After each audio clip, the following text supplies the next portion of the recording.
Edna Alice Poulton was born May the 4th, 1899 at Oakley, Cassia County, Idaho, the daughter of Edward Eli Poulton and Alice Ann Worthington. They had three children, Olivera, 7 years, Martha Emerald, 5 years, and James Westy, 2.5 years. Father took suddenly ill and died 3 days later, February the 24th, 1899, two and a half months before Edna Alice was born, May the 4th, 1899. Mother was 28 years old and left with 4 children to raise. She worked very hard. We would move to Buckhorn Ranch in the spring and back to Oakley in the fall, so we could attend school. When we got older, we rode horses 5 miles to Cottonwood to school. The schoolhouse was 1-room log house. We would be so cold it would take till noon before we would be warm enough to even think. The schoolhouse burned down. Then they built a new building at Warm Creek, which was closer, about 3 miles. Our house had a dirt roof. In the fall, we had to put dirt on the top in places to keep it from leaking, and take a trowel and put mud in the cracks between the logs to keep the wind out. The walls were lined with unbleached muslin. We put wallpaper on the walls. One night, Mother woke up. She could hear a rattlesnake between the logs and the lining. She had to pull the lining loose and kill the snake. We would see a snake crawling around on the cloth on the ceiling. The windows were low. One time, Mother had the big table set ready for thrashers. In those days, it took 10 to 12 men to thresh the grain. Mother had a pet deer, and she went outside to get some wood for the fire. When she came back in the house, her pet deer was standing in the middle of the table. It had jumped through the window. We had a nice shingled roofed home in Oakley. We would bring a big rock in and put it in the oven and get it hot, then wrap it in sacks and put it in our buggies, keep us warm while driving the horse and buggy. I had to help milk the cows, work in the field. Then, if we were not too tired, we would get the housework done. When they were building the Milner Dam, we would milk the cows, separate the milk. We had a machine we put the milk in and turned it by hand. The cream came out of the top spout and the milk out of the bottom spout. When we got electricity, we got an electric one. We thought that was great. We had a hole dug in the ground with a lid on top. We drove nails around the logs to hang buckets on. We turned the ditch water in to run through it at night and turn it off early in the morning so it would be cool. We churned butter, took butter, milk, buttermilk, cream, eggs, and sometimes watercress to Milner. We put everything in the cistern at night to get it cool, then wrap wet cloths around things to keep them cool while we drove to Milner 20 miles. Go from house to house. We had regular customers. They would order for the next week. Sometimes it would be dark before we could start home. One night, 2 men on horses followed us. They knew we had some money. When we got to the old Oregon Trail, Mother turned the horses on it instead of taking our road home and run the horses for miles. We had lost them. We went home by Murtaugh, which was about 20 miles further. We never got home till late. We all had to work hard. We never had many luxuries in life. One time Mother was sick in bed. She had sick headaches a lot. We were alone. I had milked the cows and gone to the house. A man rode up on a horse and said he wanted to fix his saddle. I looked it over and said there's nothing wrong with it. He left and told a man he planned on driving our horses off and selling them when he came to Buckhorn. But he felt so sorry for me, he just couldn't do it. When they were building the Oakley Dam in about 1912, there were a lot of men walking by looking for work. When the main road went by our house. Later, they made a new road which went below the ranch. At night, the dog would bark. Mother knew someone was coming, so she would wake us up. We would each get a blanket and go out in the field and sleep till morning. I can still remember how that alfalfa smelled. I went to high school 3 years. When my brother Wesley went on a mission, I quit and helped to help Mother. Then I took the missionary course later that year. I guess you would like to know how I met Hale. His parents and my parents lived in Grantsville, Utah, before moving to Idaho, so they visited each other. When I was about 13 years old, the Hale family went to Murtaugh to Uncle Alec Tolman's to pick strawberries. When they were returning home, they got about a mile from Buckhorn, and their horses got frightened and ran away, breaking the buggy can. So they walked to our house and stayed all night. The next morning, the boys fixed the buggy, and we had strawberries and cream for breakfast. After breakfast, I got up and cleared the table up and washed the dishes. After we were married, Ursel told me he decided that day he wanted to marry me, as I was a good worker. I told him that was the only time I ever did it. The Hales lived at the island, about 8 miles north of Oakley. They sold their farm and moved to Oakley, 1916. That is when we started going together. He was 6 foot 1 inch tall, dark and handsome, a nice dancer. All the girls were crazy about him, including me. We were married July the 13th, 1918, at Twin Falls. Frank Egbert, Bree Egbert, and Zena Hale went with us. We went in Hale's old Model T Ford. There were no oil roads, not even gravels. Dust and chuck holes were terrible. On May the 19th, 1919, at Oakley, Idaho, we had a beautiful 13-4-pound baby girl, Claire. We were so proud of her. She was fair and had so much black hair. She was always cheerful and full of fun, always willing to help me. Everyone loved her. When she was 4 years old, we had some baby lambs. She had each one named. Our neighbor came up and asked her what a brown-faced lamb's name was. She said, "Oh, that is Jellyface."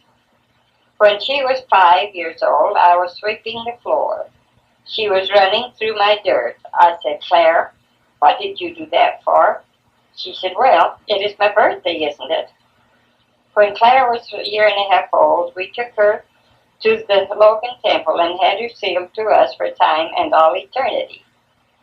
When Claire was a baby, Ursel bought a beautiful dark green suit. She looked like a model in it. The length of Claire's blanket stuck to it. We went to a church dance one night. Ursel and Bill Egbert were about the same size. They went in the restroom and traded suits. When they came back, Bill came and danced with me. I never even noticed it. I felt bad, as the green suit was new and lots the nicest, but the lint never stuck to the other suit. On June the 25th, 1971, we lost our sweet Claire. Everyone loved her. She died of cancer. There was a great diggers' strike on the Union would not let anyone be buried. So Claire laid in the mortuary till October the 20th before she could be buried. Claire was buried in Colma, south of San Francisco. On August the 29th, 1921, in Oakley, we had another precious 12-pound baby girl, Melba. She had lots of black hair. We loved her so much. Now we had two sweet little girls. Melba had two big dimples. One time, my old boyfriend, Garn Stevens, came up and was talking to me. She reached out and kissed him. She was about 10 months old then. When she was 3 years old, a man offered her a dime for a kiss. He put the money in his hand. She hesitated, then kissed him, grabbed the money, and ran. When she was small, we went to conference. Her dad was holding her. She picked up his necktie and looked up at her dad, then wiped her nose on it. When she was about 4 years old, I was washing. I had to carry the water outside in buckets.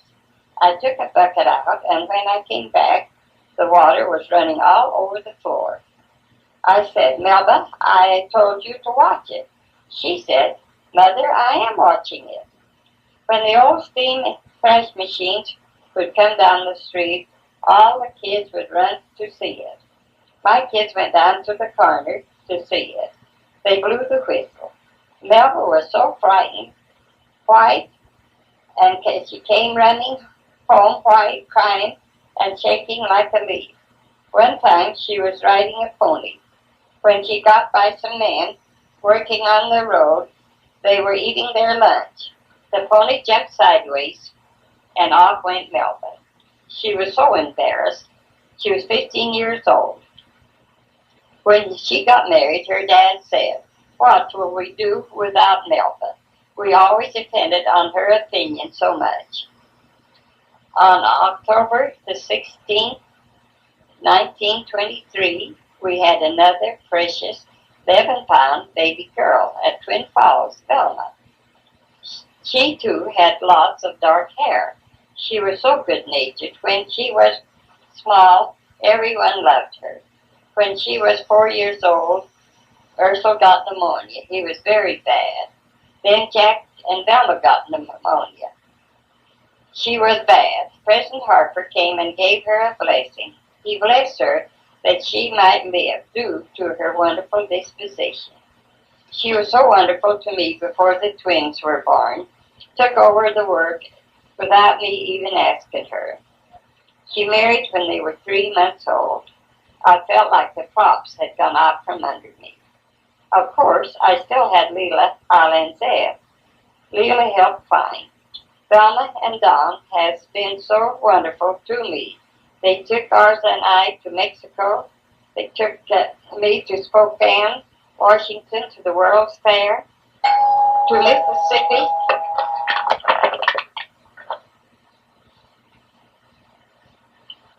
Horseback Caverns, and lots of other places. Some of the others would take me too if they lived closer.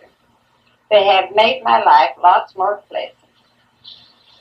While President Harper was administering to Velma, the vision that came before my eyes proved to me without a doubt that the church was true. I would be afraid to deny it. On August the 9th, 1925 in Oakley, we were blessed with a precious 10-pound baby boy, Jack. He, too, had lots of black hair. It was so long, I had to trim it, and it tangled in his nightgown buttons. When he was 2 years old, he got pneumonia bad. The doctor said he may have to tap his lungs. He was healed by faith, prayer, and the power of the priesthood. His dad was so proud of him. He used to like to show how Jack could fight. So Jack got to hitting his dad in the nose till the tears came, so he quit. He was a wonderful son. It nearly broke my heart when he had to go in the army. He used to write, I am okay, but so homesick. How's Tim and Tom? He thought so much of them. His boyfriends used to say, They would get halfway to town, and Jack would turn around and go back and kiss the boys goodbye, as he had forgot to kiss them goodbye. Bless his heart. In 1953, Jack was finishing a floor in Redwood City, California, when the house blew up. The door on the house jammed. Jack jumped out through the window and ran across the road and drove on the lawn to put the fire out. A woman came out with a blanket. A big nigger came running and wrapped it around Jack. Two women came in the car to see what the noise was. They rushed him to the hospital.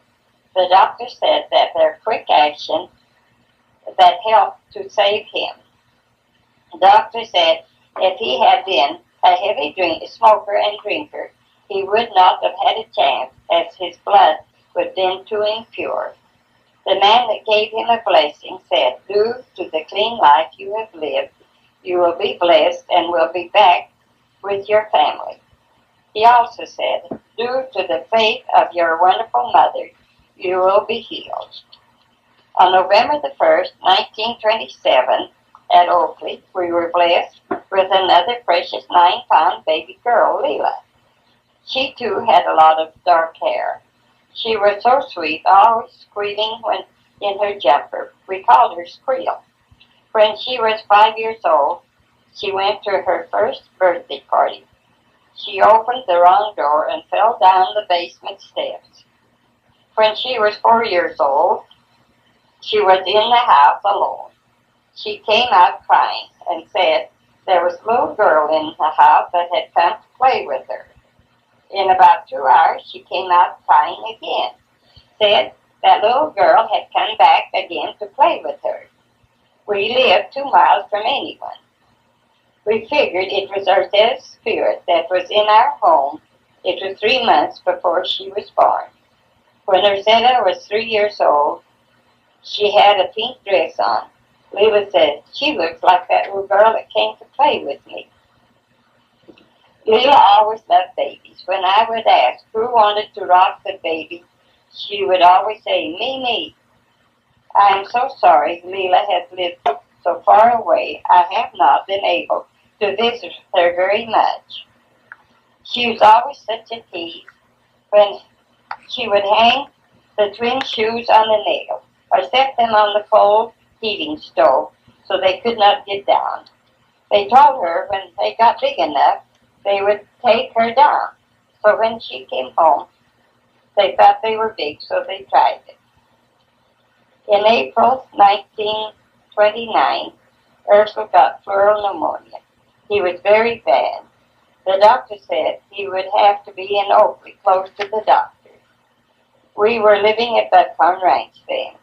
So bless Uncle Wesley and Aunt Mary. They had us go to their place. Aunt Bird took the older kids. Ursula spit straight blood for 10 days. You know, there was a sore where that came from. I always felt like that was where his cancer started. I took care of him through his sickness. 6 months later, we had another precious 8.5-pound baby girl, Isla, at Oakley. She too had lots of black hair, big brown eyes, and was a beautiful baby. I was so proud of her. When she was 12 years old, she would come home from school and sit and rock the twins while Leela and Zed did the dishes, so I could get something done. All I could do all day was nurse them and change them. I was allergic to the sun, so she never went outside much. Leela always helped me milk the cows. Isla went to art school in San Francisco, and now she does beautiful work. On November the 15th, 1931, in Oakley, we had another precious 8.5-pound baby girl, Arcetta, with lots of dark hair. She was her daddy's shadow. She followed him everywhere. The snow never got too deep for her to wade through. When Dad plowed in the field with horses, she would ride the old white horse he was driving round and around, pulling the plow. Dad often said, What would I do without my little old Zeb? Always thoughtful of others and good-natured. Everyone loves her. After Ursula died, she helped me so much with the twins as I was working. She would tend the boys till I got home to be with them. She would go tend two boys till late at night. I want her to know I appreciated her and love her for the way she has always treated me. On November the 14th, 1933, at the Buckhorn Ranch, we had a precious 8-pound baby boy, Jess. We were so happy we had another boy. Jack said, "Oh boy, and he is all mine." Jess never had much hair, but we loved him just as much. When he was a year old, I was separating the milk on the porch. I went in the house to get some water and stepped on Jess's little airplane and broke the wheels off. When I went back in the house, Jess was choking. I could not get the wheels out of his throat, so I pushed them down. I was alone. Dad was on the thresher. I called him, and he came home, and we took Jess to Twin Falls to the doctor. He took x-rays and said he would be okay as the wheels were moving. He passed them. Jess was my fix-it boy. He could fix anything. Jess went to California. Martha was working at a printing press. They needed a man, so Martha went and got Jess. He did fine, and he still works printing. In 1935, Mother sold the Buckhorn Ranch, and we moved to Twin Falls. And in the fall of 1935, the children were going to school in Twin Falls. Melba had a fever. I put her to bed.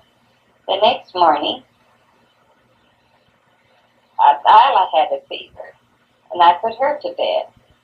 That night, Isla was broke out with chickenpox, and Melba had the measles. In 3 days, poor Leela, Zet, and Jess had both at once. They were a sight to see. In February, I went to Opie to see Mother, and stopped in Burley and had my teeth pulled. When I got home, Leela was sick with scarlet fever.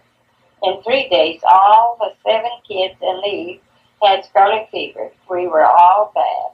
I had rheumatic fever along with it. The doctor said it was the worst case in his medical history, with me being down too. Poor Dad, he was so patient, feeding kids, taking temperatures, and giving hot foot baths. And me so sick. He never complained or spoke a cross word. We finally got better, and my 2 neighbors, Mrs. Nielsen and Mrs. Jones, had me go over to their place and have a nice dinner. I really needed the spiritual build-up, but all I could think of was my poor little family home not having what I was. In about 2 weeks, Isla came home from school sick. She had pneumonia. I felt like that was my last straw. We finally recovered and moved to Burma by the ice caves north of Shoshone, Idaho. I never wanted to see Twin Falls again, but I moved back later. We had lots of snow, couldn't see the fence posts.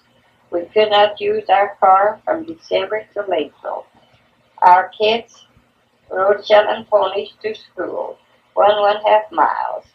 Ursula would ride a horse and break the trail. Our well broke, and the truck could not get to us to fix it, so we had to melt the snow for the stock and to drink and for us to use. We would wash our clothes, take a bath, then mop the floor in the same water. It got to 36 below zero that winter. We stayed 3 years, then moved to Hagerman. In 1938, on May the 3rd, we moved to Hagerman in 1938. On May the 3rd, 1941, in Hagerman, we were blessed with 2 precious souls, twin boys. Tim 5.5 pounds and Tom 7 pounds. Tim had quite a bit of hair, but Tom didn't have much. But when they were 8 months old, Tom had the most hair. I think we were blessed with two perfect babies, and some would give anything for one. This made 10 children for us. When Ursel was small, he said he wanted 10 babies. His mother said, "What would you do with 10 babies?" He said, "I would make a round bed and sleep in the middle." He just about had to. The twins were such joy. They did such cute things together as they were growing up. Everybody loved them. When they were 2 years old, we had a big metal tank with sand in. We put it in the shade where we could see out the window and watch them. They had a little dog, Tippy. He would get in the tank with them. They would cover him with sand. Tippy would stand up and shake, then lay down again. The boys would laugh and holler. I always kept them dressed alike. One day they were going to the store. One could not find his cap, so the other one took his cap off. When they were 3 years old, we had a white cat. He had been gone for a few days. When he came home, I petted him and said, "Nice old Tommy cat." After a while, Tom went over and petted him and said, "Nice old Timmy cat." We lived in Oakley, Buckhorn, Mountain Meadow, Twin Falls, Burma, Hagerman, then to Murtaugh. Ursel had always farmed. We sold our farm machinery and moved to Twin Falls. Ursel's truck. He went up in Washington to haul peas. He had a lump farm under his arm. It spread around on his shoulder. He went to the doctor. He told him to go home to his doctor.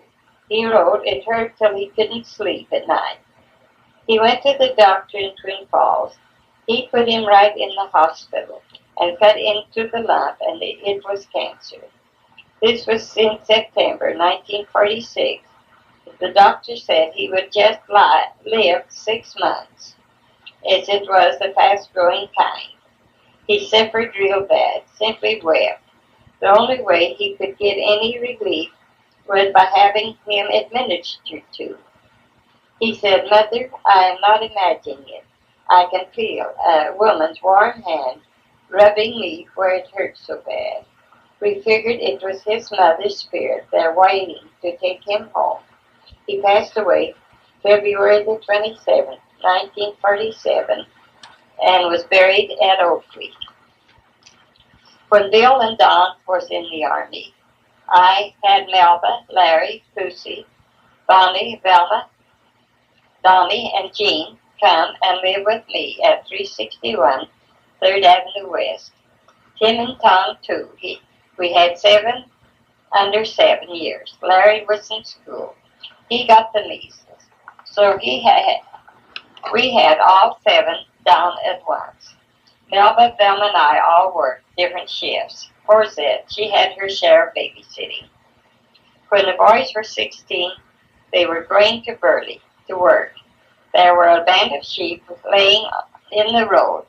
Tim was driving. He took to the bar pit to keep from hitting the sheep. The car tipped on the side. About the same time, I woke up and something said to me, "Pray for the boys." The next morning, Tom called. I said, "Were you hurt?" He said, "How did you know?" I have had my prayers answered many times. I had an enlarged liver. I was healed by faith. When I went back to the doctor, he put his hands on me and said, "What has happened to your liver? You have not got one anymore." I have been warned by my dreams many times. It was the impression they made on me that I faced brought Jan, or Zeta and Jim brought Gwen, and Shirley brought Roxanne to Alba Church to have Grandpa Argiudi name them and give them a blessing. After the meeting, we served lunch and ice cream to 47 people. In 1960 came the day when Tim and Tom graduated from high school at Malta, Idaho. Tim was valedictorian, and he told President Miller that I would give the scripture reading, which nearly frightened me to death. They went to college at Logan. I started working at the potato processing plant in Burley to help them through college. It was 30 miles we had to drive home after midnight. Ours was sold the ranch, so we bought a home in Burley and moved to Burley in 1961. I was counselor in Mutual in Hagerman. I was state primary secretary from 1953 to 1958 of the Raft River State at Malta. I was also a historian. I had to go back 40 years to get the history of the Raft River State. When the bishop asked me to take the job, I did not know a thing about primary. I felt I just could not do it. One night, Ursula came to me in a dream and made me understand he wanted me to take it. I could not turn it down after that. He also came to me in the dreams and warned me about things. When his father died, I know his spirit was in my bedroom. I woke up and I could feel the prints of his arms around me. A long time after I woke up. He was also with me when my mother died. The dreams were too real to not pay attention to the message and impressions. They are more than the dreams. Of course, not all my dreams were that way. He also made it plain to me that it would be okay for me to marry Arza. I'm so thankful for my testimony. I am so thankful for all my blessings. I'm thankful I am a Mormon. I was living in Twin Falls. I took the bus and went to Burley to see my sister Vera's husband, Chester Loveland. He was dying of cancer. While I was there, Arza Yudi came to see him too. Vera gave me an introduction to him. Arza's wife had just died a little while before. After I got home, I decided to write him a letter and invite him to come down and see me.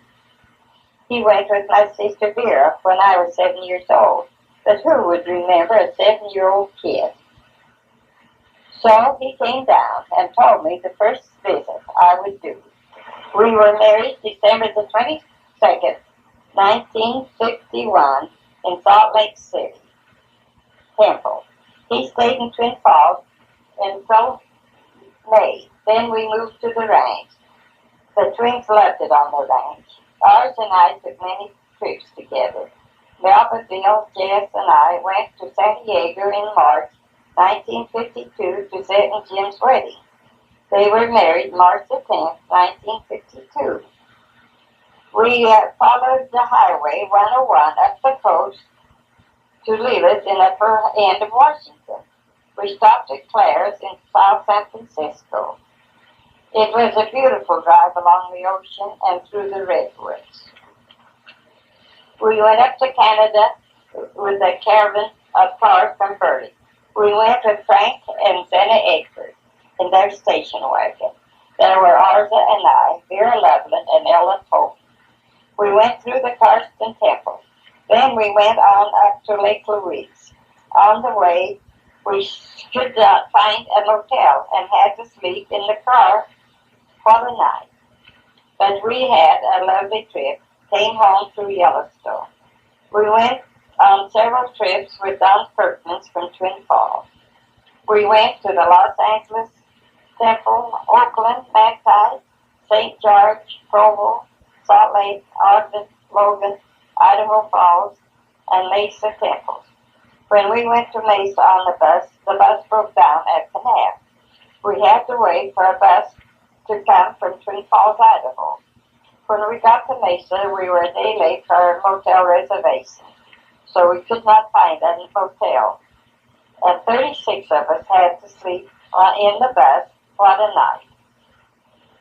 I enjoyed going through the temple with my children and my grandchildren. The children and grandchildren are so sweet to me. I love every one of them. Also, my great-grandchildren, they are so precious and dear. Arthur got cancer of the bladder. He was bad. For quite a while, he was in the Twin Falls Hospital and also in the Burley Hospital. Then he got the shingles and suffered a lot. Bernice came and stayed with and helped me take care of him the last 2 months. We kept him home till Sunday, when he went in a coma. We put him in the hospital Monday morning. He was bad. He passed away March 8th on Thursday, 1973, and was buried in Melbourne. Bless Ralph and Uncle Wesley. They took turns setting up at night with him. We got a snowstorm, and cars got stuck in the Elvis Cemetery and had to be pulled out. Arthur was missed a lot. The children all loved him. I have seen a lot of changes in my 77 years. I remember the electricity when the electricity came into Oakley, we thought it was great to have streetlights. I remember when the phones came to Oakley. We used to cut wood, make a fire, heat our irons on the stove, and when the one got cool, we would change and get a hot one. In those days, you had to iron everything. Now, all we had to do was plug the cord in. That was wonderful. Uncle Hiram Wells had the first car in Oakley. We could smell it a long ways away. Everyone would go out to see it when we heard it coming by. This was about 1910. There was no oil road, not even gravel. People was always pulling the cars out of the mud holes. We had a white horse we drove in the buggy. When he would smell the car hear it coming, we'd have to pull way out in the sagebrush, wait in the road, and get out of the buggy and hold his bits because he was so frightened he'd just stand and shake. I washed on the board for 11 of us when I said I was a baby. I would not get over one wash till I would have to do another one. We finally got a gas washing machine. It was hard to start. Sometimes it would stop. If Ursula was not there to start it, I would have to finish on the washboard. Ursula traded a pig for a down payment on her first refrigerator. We really enjoyed it. Now our milk would not be sour like supper. When the tractor and trucks came, they were really a wonder. When the radios came, they were something else. We never had electricity, so we got a battery one. The battery would just last about a month.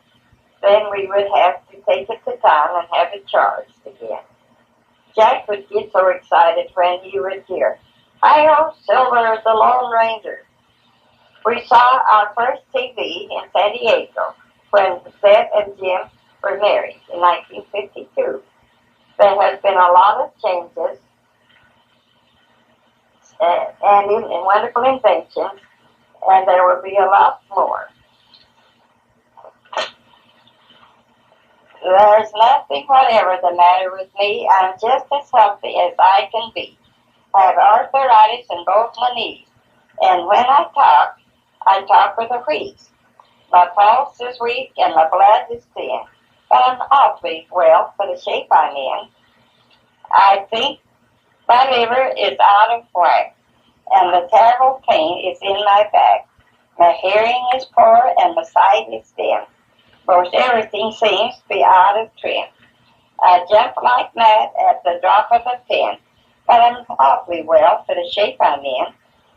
I have arch supports for both my feet, or I would not be able to go on the street. I can't sleep night after night, and in the morning I'm a sight. My memory's failing and my head's in a spin, but awfully well for the shape I'm in.